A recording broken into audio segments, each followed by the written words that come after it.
والبصير ولا الظلمات ولا النور ولا الظل ولا الحرور وما يستوي الأحياء ولا الأموات. جس طرح بینا اور نابینا برابر نہیں ہو سکتے ہیں، جس طرح تاریکیاں اور روشنی برابر نہیں ہو سکتی ہے، جس طرح چھاؤں اور دھوپ برابر نہیں ہو سکتے ہیں، جس طرح زندہ اور مردہ برابر نہیں ہو سکتے ہیں، اسی طرح ہمارا آقا اور تمہارا آقا برابر نہیں ہو سکتے.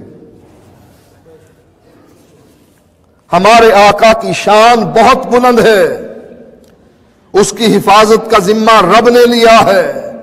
واللہ یعصمک من الناس، یہ کسی اور کے لیے نہیں کہا گیا، یہ محمد الرسول اللہ صلی اللہ علیہ وآلہ وسلم کے لیے فرمایا گیا.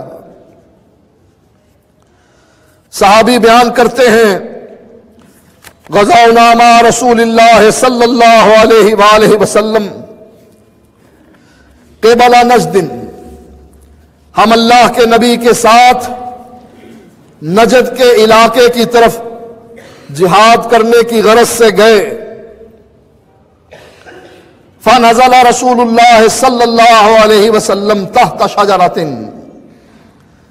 اللہ کے نبی آرام کرنے کی غرض سے ایک درخت کے نیچے تشریف لے گئے، اس کی چھاؤں میں دوپہر گزارنے کے لیے تشریف لے گئے. فعلق رسول اللہ صلی اللہ علیہ وسلم سیفہ، نبی اکرم صلی اللہ علیہ وآلہ وسلم نے اپنی تلوار کو لٹکا دیا بغضن من اغصانہا، اس درخت کی ٹہنیوں کے ساتھ. اپنی تلوار کو درخت کی ٹہنیوں کے ساتھ لٹکا کر سو گئے. تلوار ساتھ ہو، اسلحہ پاس ہو، خطرے کی صورت میں انسان استعمال کر سکتا ہے، لیکن جب خالی ہاتھ ہو جائے تلوار کو اپنے آپ سے دور درخت کی ٹہنیوں پر لٹکا دے اور خود سو جائے، اب اس کو دشمن کے وار سے کون بچا سکتا تھا؟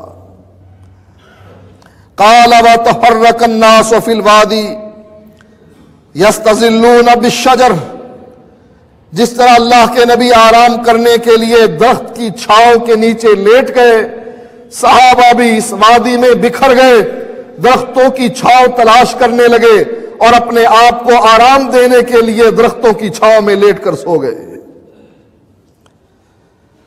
قال فقال رسول اللہ صلی اللہ علیہ وسلم ان رجلا اتانی وانا نائم، اللہ کے نبی فرماتے ہیں ایک آنے والا آیا وانا نائم، اور میں سویا ہوا تھا، مجھے کوئی ہوش نہیں تھی. وانا نائم، یہ شخص پہنچا، میں سویا ہوا تھا. فاخذ السیف، اس نے میری تلوار اتار لی. فاستيقظت وهو قائم على رأسی، میں اس وقت بیدار ہوا جب یہ تلوار کو ننگی کر کے میرے سر پر کھڑا تھا. فلم اشعر الا والسيف سلطا في يده، مجھے اس وقت خبر ہوئی، لوگ کہتے ہیں نبی تو عالم الغیب ہے، نبی تو نبی، پیر بھی عالم الغیب ہے، پیر کی بلیاں بھی عالم الغیب ہے. اللہ کے نبی فرماتے ہیں فلم اشعر الا والسيف سلطا في يده، مجھے اس وقت خبر ہوئی جب اس کے ہاتھ میں ننگی تلوار آ گئی، اس نے تلوار، میری تلوار درخت کی ٹہنیوں سے اتار لی. فقال لي من يمنعك مني، کہنے لگا اب بتا میرے ہاتھوں سے تجھے اب کون بچائے گا؟ میں تجھے قتل کرنا چاہتا ہوں، تلوار میں نے نکالی ہوئی ہے، تو بغیر تلوار کے ہے، تو سویا ہوا ہے، میں تیرے سر پر کھڑا ہوں، تو جاگ گیا ہے. من یمنعک منی، اب بتا میرے ہاتھ سے تجھے کون بچائے گا؟ قال قلت اللہ، اللہ کے نبی فرماتے ہیں میں نے اس بدبخت کو کہا مجھے اللہ بچائے گا. کیوں؟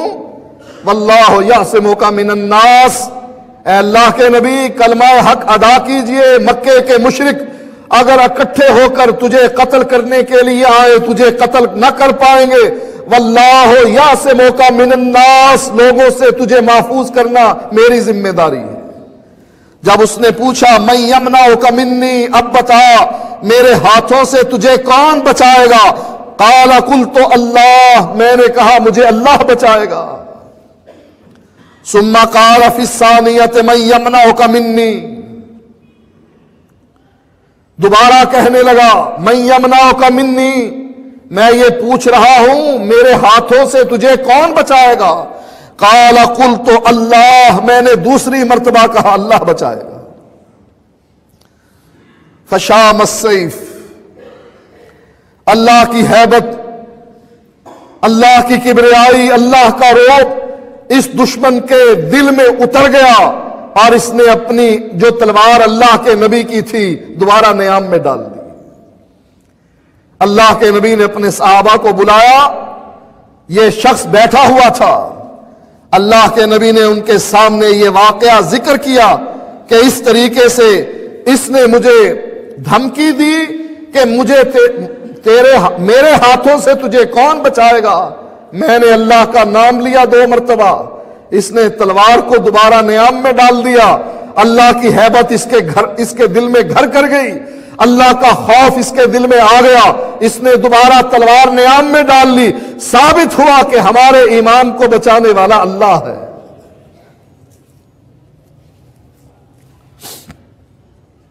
ابو جہل اس حالت میں حملہ آور ہونا چاہتا تھا کہ نبی اکرم صلی اللہ علیہ وآلہ وسلم جاگ رہے ہیں لیکن آنکھیں زمین کی طرف ہیں۔ یہاں حالت یہ ہے کہ اللہ کے نبی سوئے ہوئے ہیں، جاگنے اور سونے میں فرق ہے۔ سجدے کی حالت میں سجدہ کرتے ہوئے اور سوتے ہوئے انسان میں بڑا فرق ہے۔ اللہ تعالیٰ نے اپنے نبی کو وہاں ابو جہل سے بھی بچایا، فرشتوں کو بھیج دیا، جبریل کو بھیج دیا، درمیان میں خندق قائم کر دی، درمیان میں ہولناکیاں رکھ دیں، اور یہاں اللہ تعالیٰ نے دشمن کے دل میں اپنا رعب اور دبدبا ڈال دیا کہ دشمن مجبور ہو کر ننگی تلوار کو دوبارہ نیام میں ڈال لیتا۔ اس کا موازنہ آج ہم آپ کے سامنے کر رہے ہیں کہ اس کو چھوڑ کر امام ابو حنیفہ رحمۃ اللہ علیہ کی تقلید کرنا، اچھے کو چھوڑ کر کم درجے کی، بہتر کو چھوڑ کر کم درجے کی طرف پلٹنا عقل مندی نہیں، بے وقوفی ہے۔ ایک اور واقعہ جس میں اللہ تعالیٰ اپنے نبی کو قتل ہونے سے محفوظ رکھتا ہے، صحابی کہتے ہیں اِنَّا یہودیۃً من اہل خیبر سمت شاتا، ایک یہودی عورت نے خیبر کے موقع پر سمت شاتن، ایک بکری میں زہر ملا دیا، بکری ذبح کی، اس کو بھونا۔ اللہ کے نبی کو شانے کا گوشت، بازوؤں کا گوشت بڑا پسند تھا، اس بدبخت عورت نے زیادہ مقدار میں گوشت اس جگہ پر ملایا جو گوشت اللہ کے نبی کو زیادہ محبوب تھا۔ ثم اہدتها لرسول اللہ صلی اللہ علیہ وسلم، پھر تحفۃً اس نے وہ بکری اللہ کے نبی کے پاس بھیج دی۔ فاخذ رسول اللہ صلی اللہ علیہ وسلم الذراع، اللہ کے نبی نے وہی بازو جو آپ کو پسند تھا، جس میں زہر زیادہ ملایا ہوا تھا،